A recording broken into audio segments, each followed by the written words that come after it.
Okay, I believe we are live. Just want to wait a moment for live stream on LinkedIn to catch up. Okay, hello and welcome to another All Things TAC episode of the Droneresponders TAC Working Group live stream. I'm your host, Zev Nadler, and I'm joined by these two gentlemen, my co-host Tim Reed, who's the Managing Director of Adeptus Cyber Solutions, a sagacious TAC developer and the purveyor of the finest TAC server as a service I have used, and my partner in supporting this TAC working group, as well as Paul Clifton with Coconino County in Arizona. He's a deputy sheriff concentrating in SAR efforts and a TAC scholar and practitioner. I'd like to ask each of you to take a minute or so to tell us about yourself, your role, your TAC background, and if we can, let's start with you, Paul. Thank you, Sam. Thanks for having me as well. I always enjoy coming out and talking TAC. My name is Paul Clifton, obviously with the Coconino County Sheriff's Office. As Evan mentioned, I'm a deputy and a search and rescue coordinator. And I guess by default, drone program manager as well. And we've been using TAC since 2018 as a program of record in search and rescue, utilizing drones and UAS tool and a lot of different types of maps and programming software that we feed into TAC, and so that's been going on since 2018, and search and rescue's been using that, like I said, since then, and also more recently, because of our successes in search and rescue, that's been rolled out to our deputies and across the different divisions, like the detectives and SWAT and so forth. So yeah, with that, I'll if that covers it, Zev, I'll turn that over. All right, Tim, your turn. All right, thanks, Zev. Always good to be here. Tim Reed, Managing Director of Adeptus Cyber Solutions. Our primary background is in cybersecurity, and we do a lot of TAC work and have since ATAC 4.2, primarily in the plugin world, and in the last few years digging into the TAC server space and hosting TAC servers for organizations that don't have the means or the capability to do it themselves. We work with your organization and do that for you. And as of last week, I am the one responsible for getting the ATAC source back on the GitHub, working with the TAC Product Center. But was able to get that pushed out and get that being constantly updated. So that was 551. Yeah, that was me. Wow. The latest 551 has been pushed. It's all up there. And as each new release comes out, we'll be pushing the source up there. So that's it amazing for me, man. You think you know somebody, you talk to them every day, and then you find something like that out on a live stream. Very cool. You do keep quiet until you're allowed to speak, which I admire. That's awesome. Yep. That is awesome. Okay, great. Well, I wanted to mention that it's been 8 weeks since Droneresponders started the TWG, the TAC Working Group. We have over 100 members right now enjoying the benefits that include access to a fully functional TAC server, TAC subject matter experts like these today who come on the live stream and appear on the discussion forum on the Droneresponders website. You get images, videos, document libraries. They're growing with don't recreate the wheel assets that can help you stand up your team quicker or yourself. We just put in some documents from Texas DPS, which we really appreciate, and Parks and Wildlife in Texas. I also just posted a one-pager of the benefits of TAC and a UAS tool, like a one-pager bulleted for command. If you ever want to tell the story succinctly and show the benefits, that's up there as well. So on today's show, we're going to talk a little bit more about who Droneresponders is, and then we're going to go right into Paul's discussion on using TAC from the perspective of law enforcement with a focus on search and rescue. We're going to move on to talking about, all three of us were at CivTech 25, what we learned, who was there, what we think might come next.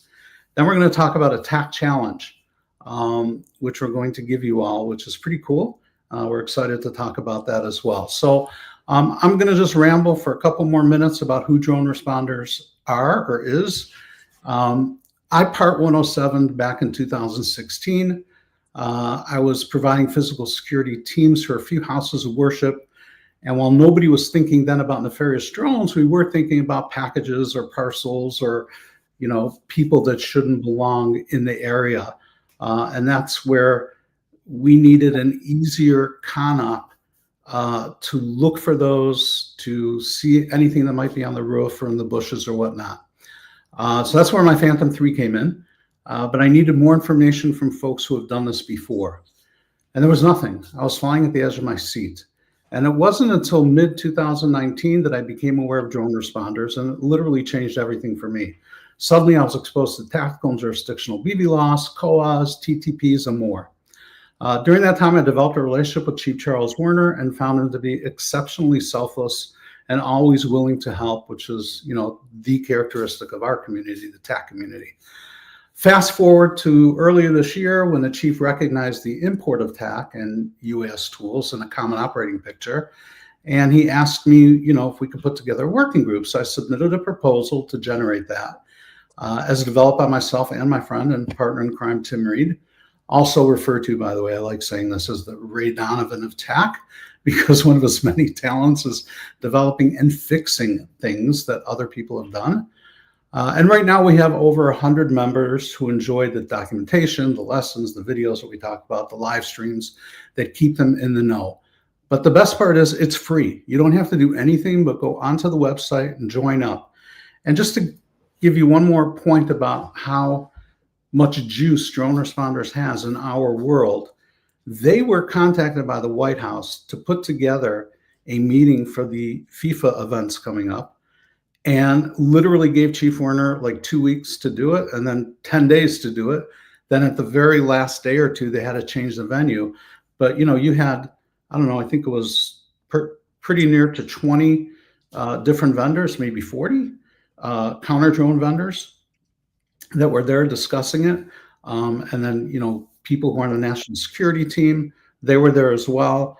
It was just that's what drone responders does. They're known as the people to talk to for these types of things. So again, I can't impress upon you enough to take a look and join their membership. And with that, I'm going to ask Paul to give us a bit about what he does in Sweet Home, Arizona, which I'm missing more and more as it's snowing more and more here in northeastern Pennsylvania. I don't know what I was thinking, but here I am.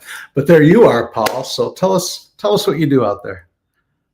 Well, if it makes you feel any better, so it's snowing right now up here in northern Arizona, so you aren't missing too much. My primary function with the sheriff's office is a search and rescue coordinator, and what TAC does, because of search and rescue in Arizona, we're the second largest county in the United States. We go from Sedona, for those familiar with that area, all the way up to the Utah border. We're about 18,000 square miles. Different types of terrain from red rock, canyon country, all the way up to alpine tundra. And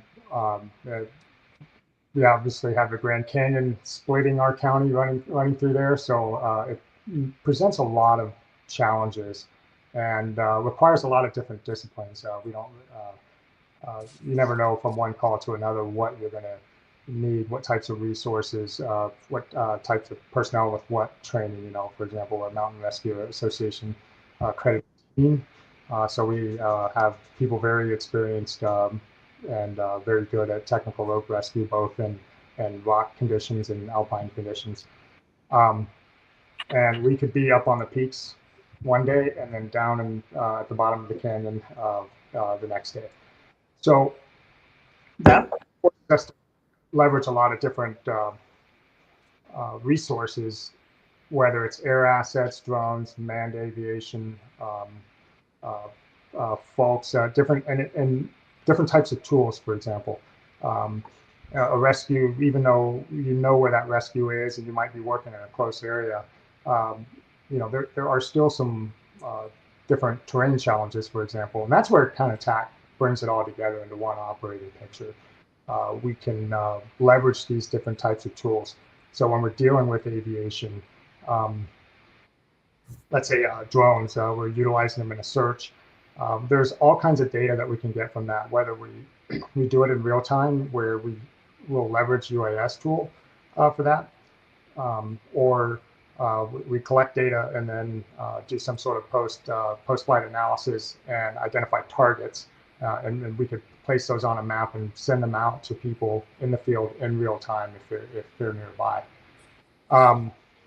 As part of this, challenge that's going to be discussed later on, it's always a challenge for us, especially if I've never been to a certain location, which a county this big, that's not unusual. TAC is a great planning tool because it allows us to visualize different types of terrain in different ways, and we have different plugins that allow us to more efficiently develop a plan and then push that out. The other thing with TAC, as it relates to what we do, is more and more we're seeing a lot of family members of people like search subjects or subjects of rescues. They're calling for either.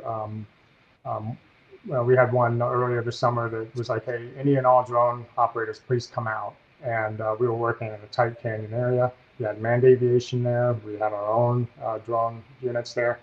That really complicated things, and so TAC also allows us to create some geofencing along with some tools that you mentioned earlier, Zev, with drone detectors and remote ID detectors. We can help that airspace along with, and all of this offline, along with ADS-B receivers out in the field, so we can deconflict and understand. We actually had one in that same search. We had a media helicopter flying in the area as a rescue helicopter was working in a tight canyon. That was TAC allowed us to recognize who they were and solve that issue. So, but ultimately, what it does do is, our primary reason is personnel safety and accountability. Where is everyone? And we can do that offline. We don't have to be connected, with certain services that we utilize that don't require cell phone networks. And I know there's other things out there that will let you sync your track logs after the fact, but it's that period where you don't have cell phone service that concerns me. As a coordinator, my job is to make sure everyone gets home safe. So TAC is really a way to do that. And then lastly, as we had some fires that made the news at Dragon Bravo that burned down the North Rim Lodge at the Grand Canyon.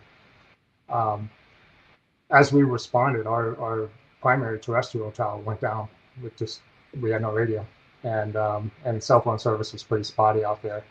And so we had multiple agencies responding, federal agencies and other state agencies. And especially today with the tools that TAC makes available, we onboarded everybody on scene. I had Starlink on my truck, so we were able to get connectivity. And while we didn't have good cell phone coverage out there,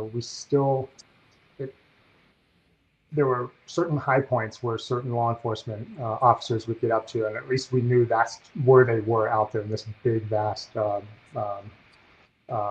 mesa, if you will. So for all these reasons, it pulls it all together, and it's not just a common operating picture for the coordinator or the command staff. TAC allows you for your end users in the field to have hyper situational awareness. You hear this all the time. Oh, well, we'll feed this dashboard back to the command post. Well, what about the person in the field? Are we getting to them the information they need to know to achieve the leader's intent? And TAC allows us to do that in real time if we set ourselves up for that. So that's in a nutshell of what we do. But we respond to rescues, we respond to missing person searches, evacuations for life. It's a multifaceted job, and one that's always interesting, and TAC really makes it easier to bring everyone home. Now, when you talk about the team members and so on and some of the assets, are you doing a lot of interagency? Do you do things with state fire and know where their water tankers are, or is that something they handle and relay to you? How interoperable are you with the other agencies? Fairly interoperable with local agencies. So, for example, our SWAT team's a regional team. So those guys are also on our server, and some of the local fire departments as well. We do have a good chunk of the federal law enforcement that work with us, both Park Service and Forest Service. So that works really well. As far as other agency goes, like in Arizona, oftentimes we'll tap on other mutual aid, other sheriff's office for mutual aid, and we just started federating. Meaning we're sharing. For those not familiar with the tax server function of federation, is we identify a certain channel on our tax server, and then our sister county to the south has one as well, and they identify a channel. We could see each other and share mission information. So, but there's been in the last 6 months a lot of interest from other agencies wanting to set up tax servers. So we're still working through sort of what Colorado does with COTAC as a statewide service. So that's gaining some momentum. So we still have a long way to go for interoperability, but TAC makes it easier when we have to quickly onboard someone, get this job done. We can do it within minutes just using QR codes. So to answer your questions, Ev, it's still gaining momentum, but fairly interoperable in Northern Arizona. But statewide, we still have a good ways to go. I'm just going to hit two of my counties that I have. Well, first of all, I had a ranch up in Coconino, as you know, in the Four Hills section. And we used to watch, the beautiful lightning going across the northern rim of the Grand Canyon. So when you mentioned that kind of brought me back to that. But are Yavapai or Maricopa spun up yet on TAC with you? Maricopa is. Yavapai and it's not unusual. A lot of the search volunteer units, search and rescue units are use Calatopo, for example. And so what we've done, for example, with Yavapai, we do a lot of mutual aid with them, is that we've come up with an internal solution that allows them to stay on their Calatopo account. They just need to identify whoever, it depends on who the call is, but we basically link our Calatopo accounts, and then we feed that information, our locations and so forth, back and forth. So they could be on Calatopo, and as long as we're authorized to connect to their or get information from their account, we can see them on TAC for us. So we don't have to change how who's using what. But at the time of an incident, that's not. If you can at all avoid it, don't try to force someone to learn something new. But so yeah, we've worked. TAC allowed us to do that interoperability between not just agencies, but tracking systems, if you will. Okay, I know Tim is not going to address that part, so I will, because he's just not that kind of guy. But I will do a shameless plug for him. He has a plugin called the Public Safety ATAC plugin, and when you federate, or even within your own team, you want to have consistent, call sign team roles established, so that when you are working together, you know who is who. So if you're interested in taking a look at what all that does, direct message me on LinkedIn. If you have my email address, go ahead and email me as well. Or actually, what I think I'm going to do is see if this will post on the comments, because sometimes I have a rough time getting it. So you guys let me know if you see that. Yes. Okay, great. So yeah, take a look at that. If you're, thinking of federating, if you're thinking of doing interagency, that will be very helpful. Okay. Thank you very much for that, Paul. I do appreciate it. I think the next topic we're going to talk about is CivTac 25, what we learned there, who was there, what's next. I know we've got three amazing perspectives here. Paul is with the public safety group, the nonprofit TAC Public Safety. I know they had some brilliant meetings up there. Tim was doing his plugin and development thing and, doing quiet things that we didn't know about until today with GitHub and the source code. But those are two great perspectives. And then I'll add something. So why don't we start with you, Tim? What did you think of CivTac? What'd you do there and what'd you learn? It was good again this year. Different layout than last year.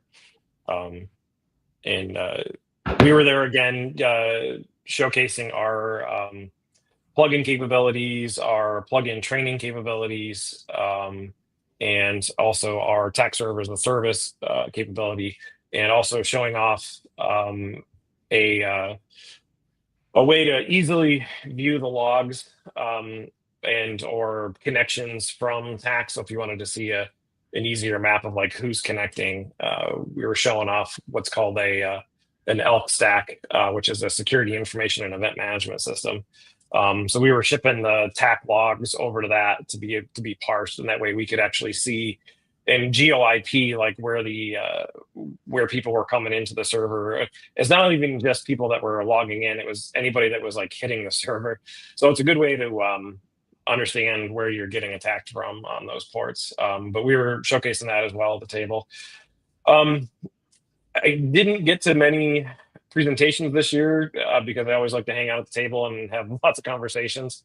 I did get to a few that I thought were really good. I enjoyed seeing Corey Foy's explanation of how they used it at the New York City Marathon and how much goes into that.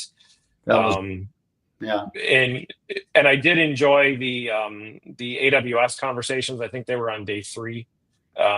They were super interesting to me, and I've touched base with AWS afterwards because I'm trying to do and look at their serverless TAC server that they've got and understand how that's put together. I really like how they laid it out. It's pretty smart, especially since it's using all AWS features. So that was cool. And then besides that, my chat was on Tuesday, late morning, I think, about the work that we had done to bring the source back to the community and how important that is to the community. And we had full support of the AFRL government PM, Ralph Kohler, on that, because I cornered him last year at the conference and asked him that question of like, why isn't the source out there anymore? Why are we stuck on 4.6? And we chatted about it. I had to come up with 3 reasons why I needed source code to do the work. I gave those to him and he's like, yep, all right, these are good reasons. And that's how we proceeded forward with getting the CRADA to do that and get the source back out there. So everybody has access to it now. And we have there's a more automated way of pushing the source out now versus the manual process that they had previously at the TPC. So other than that, we had a lot of good conversations with small agencies that were new, that didn't understand TAC or TAC server. A lot of people that we've seen and talked to before. I think we had a lot of good conversations after hours about what might be the possibility for the conference going forward. Some other, maybe introducing training tracks and things like that. So it was good. It was good all around again to be there. Awesome. Do you have a link to that GitHub? Do you have a URL? Yeah, I'll throw it in. I'll throw it in the chat. All right. Let me remind our viewers that at any point we would love to hear from you. There's comments both on YouTube and on LinkedIn we could put in. If it makes sense, we'll bring it up on the screen and show it to folks. All right. Bravo from Jason Esterline. That is excellent work, Tim. Thank you, Jason. Yeah. Good to see you, man. I'll have to have you do it because I can't join the chat. Okay. Can you text me? It's coming over in the private chat. Oh, in the private chat. Okay. Yeah.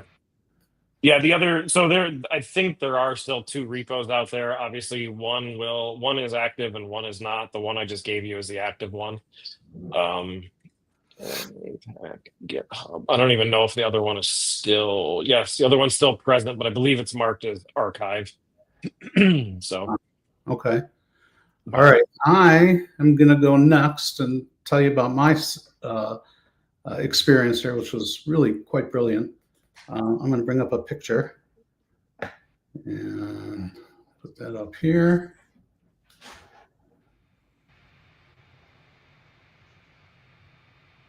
Share screen and a window. There it is.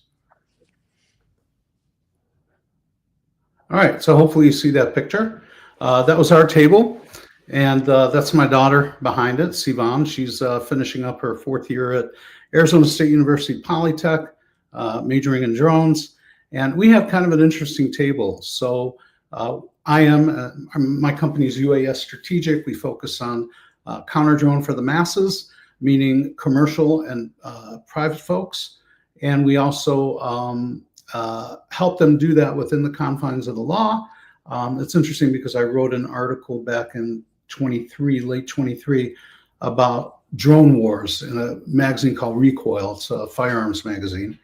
And we talked about, is John Q. Public ever going to have an anti-drone gun in his gun safe, in his rifle safe? And I went through all the laws and all the possibilities. And, my point then was that, no, we're not going to have that, certainly not to mitigate. Now, we have come up with ways to do detection. And I know that Paul uses this and I use it. This is an RID detector from a company called 9 Hill Technologies, which is the other logo you see to the left of mine. We are a value-added reseller for them. We sell these airspace awareness tools. Currently, it does RID sensing, but they're about to release gigahertz sensing. So hopefully we'll see 2.4 and 5.8 come out in the next few weeks. And then, of course, on the other side is the Droneresponders logo, because we are trying to build up that TAC group. The other point I want to point out was you might see a whiteboard behind the table. That whiteboard is a ballistic protection board that looks like a whiteboard. So it's the most important kit in an active shooter situation, whether you're in a corporate boardroom, whether you're in a school or whatnot, hidden in plain sight. So on it, we have 2 end user devices. Both of them are showing in the front now because we wanted everybody to see what we could do with it. But basically, we're going to have one on either side, and we also have a camera, a 4K camera, pointing in each direction. In the back of the board, you have handles that you could push forward towards a threat. So when law enforcement arrives, it can go in with full body protection as opposed to just a shield, and can go forward with that. And then they could stack behind that as many rows as they want, 2 men side by side. And then when they get to the point and they can start egressing with civilians or former hostages, they can go backwards, and both ways they could see what's going on in either direction. In addition, we're using GoTac. My friend Matt DeSalto has, a bunch of equipment for TAC, and one of them is, I have it right here, is this little tag. This is a magnetized self-powered tag that you may see on the top of the board in the upper right. That gives law enforcement and any other federated team and the security team that might be within that institution knowledge as to where that board is when they get there, where that board is when they're ingressing, and where it is when they're egressing. So that was my purpose for being there. And I got to be honest, I think it was one of the most novel uses for TAC that I saw at the show, to be able to, get that TAC up. So that was kind of fun. In addition to that, I met people.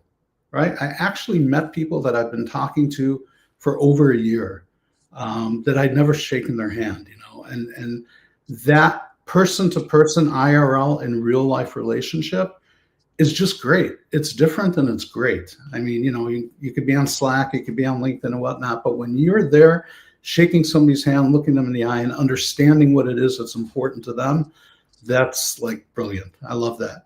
So it was a great experience for me. I learned a lot. Yeah, that was my part. So thank you. And Paul, I think you're muted. You're muted. Sorry about that. I had a great time. I had to remind myself, I didn't get to see a lot of the presentations I wanted to because being on the board, I had to uh, move around and talk to folks. But to your point, Zev, that's one of the biggest things that I've learned with CivTac, whether it was last year or this year. Um, it's the people that you need, and it's not necessarily during the talks. I mean, the night before it kicked off, I sat with Tim at dinner and had these fascinating conversations that you wouldn't have had on Slack or whatever the other groups are. And um, one of the things though that was missing, we couldn't anticipate, was the federal shutdown. So what was missing compared to the year before were a lot of federal agencies. And that being said, though, we were able to adjust and get. I had to pick up a few more presentations, so I missed a couple that I wanted to see because I was at the same time slot as them. But that being said, though, the ones I did see, especially with Texas DPS and Texas Parks and Wildlife and the Kerrville flooding incident, Corey Forey with the New York Marathon, and then even some of the smaller stuff in terms of scope, like Greg Boyd with Tennessee. What struck me is how far the smaller agencies have come from before. Like it's a lot easier to find people really taking TAC to the next level at that local and state level, whether it's fire or law enforcement. And the Texas story was powerful. The Kerrville one, that never tires me. What was thrust at them and how they used TAC to bring it all together. And the other, in all the public safety presentations, what really stuck out with me is, I think we all talked about airspace deconfliction. That was the big thing, whether it was deconflicting between drones and manned aircraft, or it's all manned aircraft, whatever that was. That sort of detection in the field, offline. That arose as a common theme, I think, through all of the presentations. So I think it's great that Droneresponders has formed this, thanks to you, Zev, formed this TAC working group, because TAC helps us do that affordably. We don't have to spend tens of thousands of dollars on a system that's disconnected from everything else. So that was my take on CivTac. That was good. And what I really liked about your public safety group, and actually probably one of the highlights of CivTac, was learning that the inimitable Michelle Duquette is now a board member, and who better knows airspace and the whole mixture of 108, what with her time at MITRE and actually doing, I don't know if she was air traffic control or dispatch, but I know she worked in the trenches for a bit too. Having her on the board, bringing her on during that meeting, or I don't know if it was approved then or just brought up, but yeah, that was probably the best part. The best news I got when I was at CivTac 25, because things are going to move forward. We have a question, which is perfect timing. Let me bring, first of all, to Justine Hollingshead, who wrote, I don't see the link that you reference of. It looks like we're not allowed to put in comments when we're on this live stream, and I got to figure out why. This has happened before, but it does show up in the comments if you go to the YouTube channel. And the YouTube channel is All Things TAC. So go to YouTube, it's 3 words, All Things TAC, and you'll see this live stream, and you'll be able to see the comments there. Okay, now let me bring up a question from Mike Powell, which is a great question. Might take a little time to talk about, but Mike, thank you for this. Mike delivers counter drone to DHS and Department of War, starting with FIFA. SLTT will be deploying CUAS TAC, and I wonder if you can share how capable/equipped SLTT is for TAC for this purpose. He'll be attending TexCon in Florence, Texas, December 2nd. So, up until now, the chain of detection, identification, tracking, mitigation, certainly in an active sense, has been the purview of the 4 agencies: DHS, Department of War, Department of Energy, think our nuclear reactors, and Department of Justice. Now SLTT is going to be given more, I don't know if we're going to call it legislative relief still. People say, those 4 agencies have the authorities. Well, you never really have an authority to break a law. What you have is legislative relief from those laws. So we have yet to see what's going to happen there. But I will tell you that our next show on the 26th, the day before Turkey Day, I know, but we're doing it a little earlier in the day so you can get out and do what you need to do to get ready for Thanksgiving. But we are having Connecticut State Police on. We're having Kevin Pelkey and Jerry Nazario. And I will tell you that the amount of detection equipment that they have and the loaning of test and evaluation of that equipment to other departments is just mind-blowing. So I highly suggest you tune into that next week, because you're going to get a really good picture of what you're looking for in your question. But before I go away from that, do you have anything to add to that, Paul or Tim, that you can share?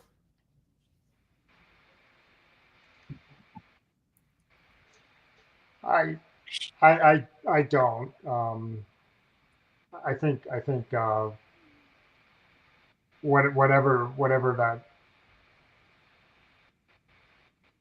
the thing, what I can add is, TAC is open sourced, and it's known how you need to get data into there. So on the TAC side, it's flexible enough to work with whatever CUAS or any other type of tracking system. For example, you mentioned earlier of gigahertz or frequency detection. CTI, it's not, I'm sorry, not CTI, QRC with a Parsons company. We tested some technology where we were seeking for Bluetooth low energy devices in a canyon where you really couldn't see down. So they were able to make that work with TAC. Once something was located, you could find an area and so forth. So I think that's all I can really add to that conversation. I think on the TAC side, you can make it work. Right, and that QRC product, is that the one that will look for emissions from a lost hiker, whether it's a cell phone or whatnot?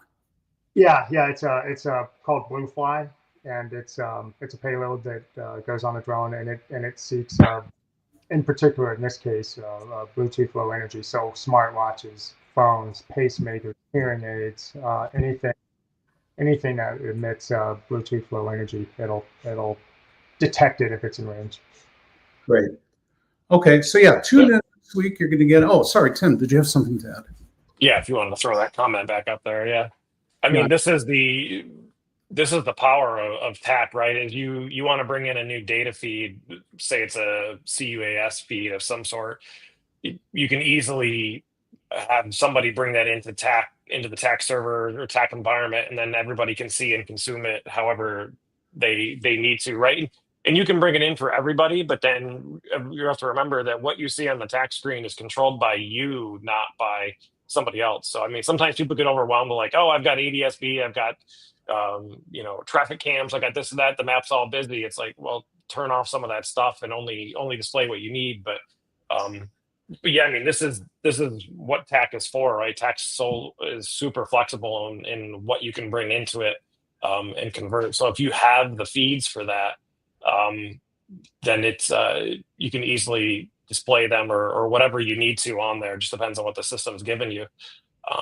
I had done that with a CUAS system several years ago. We brought the feed into TAC, and we were just kind of using like geofences when we would fly our drone into where we knew the CUAS was looking. But it was pretty cool. But yeah, you can obviously bring all that into TAC, and we can help with that.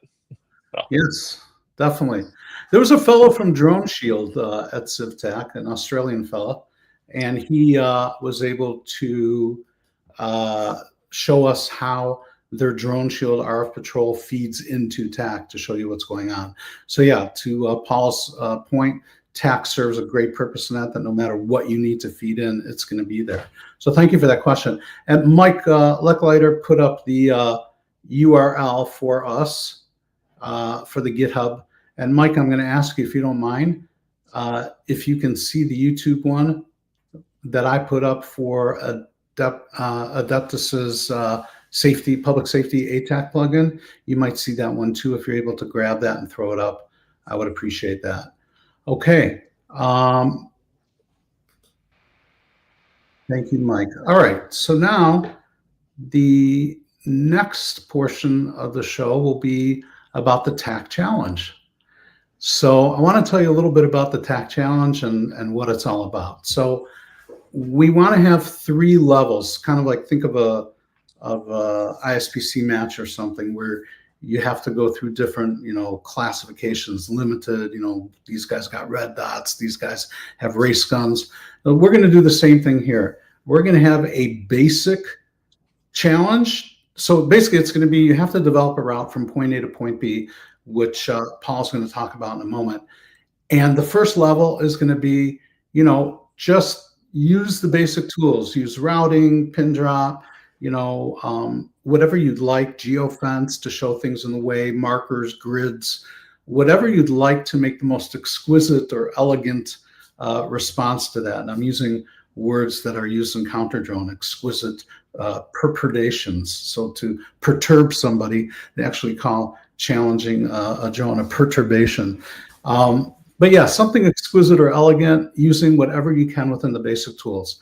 Level 2 is going to be teaming up with somebody else so that you can actually do communications, text and voice, and submit that. And then the last level, the highest level, will be all of that and incorporating UAS tools. And each class is going to win one of these 9-hill Edge Scout minis, which are RID, airspace awareness receivers.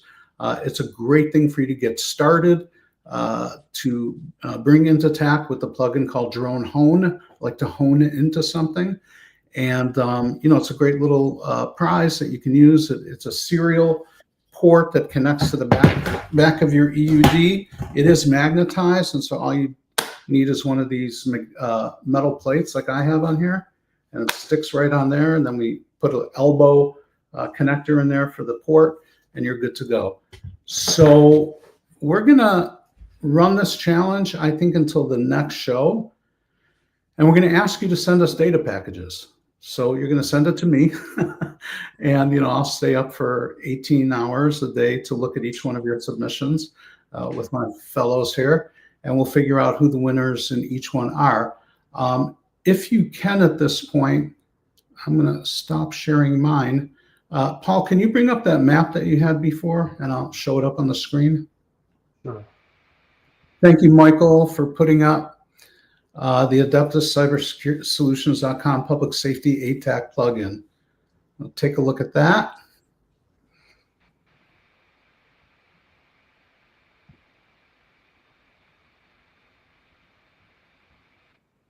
All right, just received it.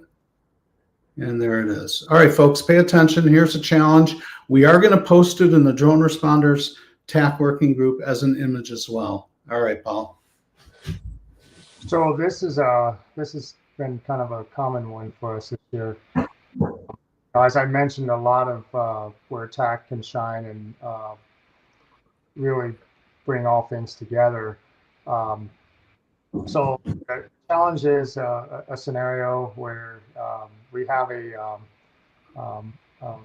climber, or I should say, here,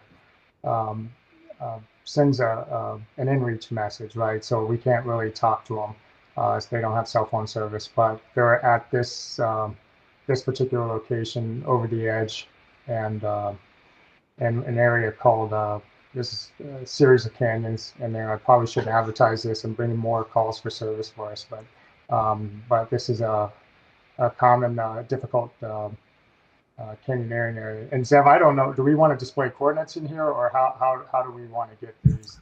I think that would be a good idea. I mean, we can display them now for people to write it down or take a screenshot, but we can also include them in the TAC working group post that I'm going to make. Okay, yeah. So I'll just tap on it just so it can be displayed, and then I would agree. We'll submit the list of coordinates to the group, or maybe we can make a data package and put it in the TAC working group, and they can work off of that. I like that. So this is a common area, and there is a trail nearby over here. This trailhead. It's a very popular and busy area. There's what we call West Fork of Oak Creek Canyon. This red line here is the trailed portion of it. The rest of it is cross country. Very rugged, very wet. So that's something to consider in terms if you want to think about how you want to egress after you contact your canyoneer. And but just as I've mentioned, the third tier using UAS tool. If you were to use that tool, keep in mind that this whole area in here is wilderness. So you're not supposed to operate a drone in it without permission. But you can obviously stand outside the area and fly it. So if you want to include a UAS tool task, if you will, for the drone, you can think about using different map sources to see where you can be in compliance with Part 107 to try and or Yokoa, whatever, if that's what you operate with. That would be a third layer, but getting there is a challenge. You really can't. This is a highway here, Highway 89 A, and our building is up here in Flagstaff, way up here. I want to say, forget how many miles it is, but we're almost in the middle of Flagstaff. How close is the airport to that? I'm not seeing the airport. Was it there? Oh, the airport's fairly close. It's coordinates up for that. The airport is 10-minute drive. Okay. So there's a 17 and 40 interchange, and the airport is right there. Got it. So you actually drive by the airport to get there. Okay. So you need to get from this building to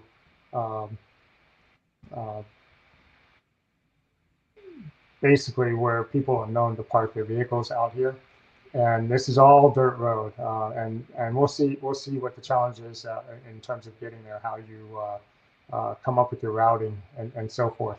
There are definitely plugins that can help you with that, but just be aware, not all dirt roads are the same out in the National Forest. So there's a logistical challenge of getting there. So you get to this vehicle, generally from there, you get into the canyon on foot. To get to this point, maybe you fly your drone. But the vehicle coordinates or the parking area where people tend to park to do this those are the coordinates there. And for those of you wondering what I'm using, this is actually CloudTAC from Kotak connected to our service. So it's a web-based TAC client. And so we've been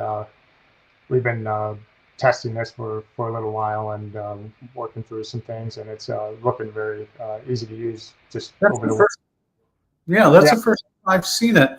Do we all have access to that if we want it to work either on the beta or on if it's already out of version? Yes, I don't. It is open source, and it runs off of a Docker container at the Colorado Center for Excellence GitHub repo, and they have a version that works that their system works on Amazon, but this is a Dockerized version of it, and he's got instructions on how to. We're still building up the documentation for it for the install, but once you get it in there, it is very easy to update and so forth, and it runs on Docker, so very simple to set up, and really a great user-friendly tool to access tax information on a web browser. I can add that to let me get their GitHub repo address. And I hope your comment will show up. If it doesn't, Mike Lecklater has been doing a great job posting for us, so appreciate that. While you're doing that, Jason Esterline mentioned that it's grainy on his end. Yeah, this is all going to be in a data package on the discussion board of Droneresponders TAC working group. And again, we're going to look at everything that you submit because, you got to plan it. And if you're going for a second or third level, you have to have a buddy with you. But yeah, okay. Sorry, Paul. I was just filling in. No, that's no. I put it up in the chat, and you might be able to send that. I don't know. We might have challenges there, but yeah, that's the gist of it. We're trying to get from this from in town in Flagstaff all the way out to as close as you can by vehicle to this Red Diamond, and then our subject is presumably at red dot there, spot marker, and then however you feel like is the best way to get out of there once you rescue this person. You can draw that on the map. Maybe think about going, if this person can walk, maybe go down, or you try to bring them back up.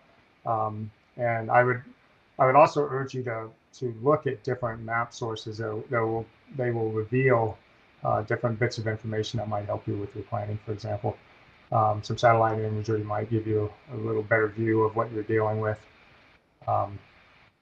That's a great. Can you go into 3D with this and actually see elevation, like DTED stuff, or? What? Yeah. Yeah, you can. They're still working on improving that, but yes, 3D does work on some level. Okay. And so, yeah, and I think Zeb will look for, what may be Part 107 compliant or whatever rule you fly by, since you can't stand in the wilderness and fly a drone, operate a drone without permission. But if you're a search and rescue team and its subject is life is at risk, then they'll usually work with you. So anything else, Zev, do you think we need to add to this scenario?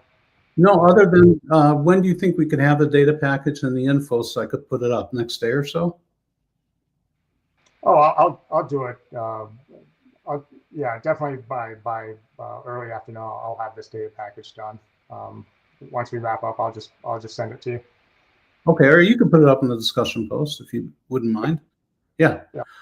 I do want to mention that, people who are not qualified to be a part of this are actually barred from doing this, would be people like Paul Clifton, Mike Lecklider, AJ, Tim, Charlie Laird, Corey Foy, Dave Zader, all you guys who know how to do this in the New York Minute. You are not allowed to compete. All right. Plus, I think you all have the Edge Scout Mini anyway. All right, that was good. Let me see what we have else on our agenda.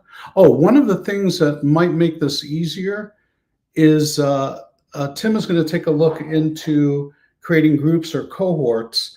We'll do away with the DR cohort right now, as it's known on the Droneresponders TAC server that Tim hosts, and we're going to put together cohorts that you request. So like Connecticut Stadies might want their own, Texas might want their own, Illinois might want their own, and 3 of you in another area that are working together on this project might want their own.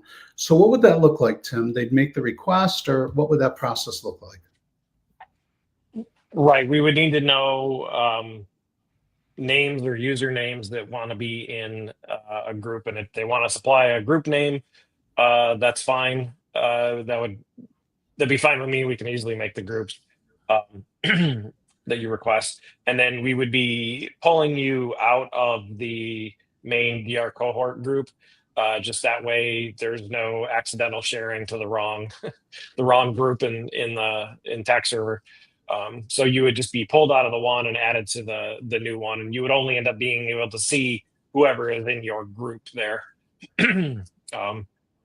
So that would just to limit data sharing. And then that way, if the 3 of us were in a group, we would only see the 3 of us, and then we would be able to share data amongst ourselves on the TAC server. But and then you don't want your team to do what you're doing, so basically hides your stuff. Right. Yeah. Yeah. And nobody else would be able to see you at all because you're in a different group. So, I mean, which is currently happening on the server now, right? There's the DR cohort group, and then I have groups up there that I'm using for my own testing. And, I'm not a part of the DR cohort, so I'm not in that group. So I don't see you guys when you're on. So. Okay, good. Good. All right. You know what I'm thinking, Paul, is maybe let's coordinate after the show, because I'll probably put the challenge and the rules and the classes in there first, and then yours can be a response to that. And it'll say on the main one, look for Paul's response to this or comment to this to get the data package. Okay, cool. Couple other things. I want to talk about our next show next week, which is going to have, as I mentioned, Jerry Nazario and Kevin Pelkey from Connecticut State Police. I promise you're going to want to see this show to see the incredible things they're doing with TAC and specifically with counter drone, how they lead the the New England area and the mutual aid groups there in loaning out stuff. It's just amazing what they do. So you're going to want to be there for that. You're also going to want to see Marshall Frith. He is going to share with us how he used TAC for a hunt. And I'm going to show a quick image as a teaser. But that's basically what he did in ITAC to find a South Georgia whitetail. That's enough. You don't get to see any more. But you definitely want to come and see that. And then we also have Amos Halava from Samsung coming on. And if you know Amos, it's always a good time to have him on the show. He really has done so much in proliferating EUDs, getting our requirements for EUDs, helping to channel engineering, and not just within Samsung, but the work that they do with other great companies that support us, like Juggernaut. So before a phone actually comes or an EUD comes out, Juggernaut will get the specs they need to start developing their cases. It's just a whole ecosystem, and it works out great. And Amos can tell us about that. So really looking forward to having those four on next week. And if there is nothing else, actually, we did have one quick question back here from Mike Powell. You would like more to how prepared the SLTT orgs are to use TAC. SLTT orgs are spinning up exponentially on TAC. I wish that it mirrored the way CUAS is not yet there, and it's no fault of their own. It's the fault of legislation. But yes, TAC is really spinning up like wildfire everywhere. I'm using it here commercially. So there are specific security teams for houses of worship and so on that are in contact with their local law enforcement agencies so that they can tag where a team member might be and where a threat might be, or where that whiteboard, that ballistic whiteboard that we talked about is. So I guess with that, if you have any other questions, you can DM any of us. If you have my email address, definitely do that. My phone number, give me a call. And with that, Mike or Tim, do you have anything else you'd like to say? Or I'm good here. Thanks, okay. Dev. And Paul? Well, I appreciate you having me on, and I think the other thing I would leave everyone with, whether it's on LinkedIn or the Slack group, kind of addressing Mike's question about how they get things into TAC. One thing that amazes me about this group and community is how much goes on into people helping you in real time, whether it's a flood in Kerrville or a hurricane in North Carolina, South Carolina, or what have you. There are plenty of people willing to help, so don't feel like you need to go at it alone and reach out to us through the various channels, whether it's a TAC working group or LinkedIn, or if you're on Slack. That's the most amazing thing about this. Yes, we're focused on technology solutions, but the people are bringing those solutions. The people will drive this. So thanks for having me on, Zach. All right. Until next time, wish you all well, and hopefully see you next week. Take care.